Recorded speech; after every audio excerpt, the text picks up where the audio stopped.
கடைசியில் என்ன சொல்றார், இப்பேற்பட்ட அருமையான குழந்தைகளை இப்படி நடத்தி அழைச்சி கூட்டின்னு வருவாளா, எங்கிட்ட சொல்லியிருந்தா நான் ரதம் அனுப்பிச்சுப்பேனே. பொதுவா ஒரு மாப்பிள்ளை அப்படின்னு சொன்னா சாதாரண மாப்பிள்ளைக்கே வந்து இவ மாப்பிள்ளை அழைப்பெல்லாம் வச்சு கார் அலங்காரம்லாம் பண்ணி அழைச்சிட்டு வரா, இவர் எப்பேற்பட்ட மாப்பிள்ளை எனக்கு, இவர் இப்படி நடத்தி கூட்டிட்டு வருவாளா அப்படின்னு வெய்யார செய்யறார் விஸ்வாமித்திரர்.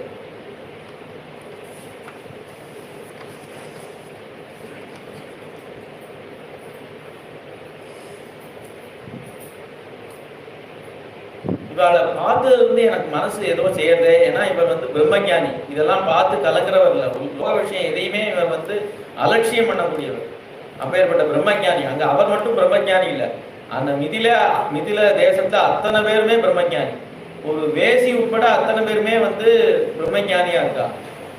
அப்படி இருக்கும்போது இந்த ஜனகர் வந்து இதுல மயங்குவரா அப்படின்னு கேட்டா அவருக்கே என்னமோ பண்றதா, அதுதான் கேட்கிறார்.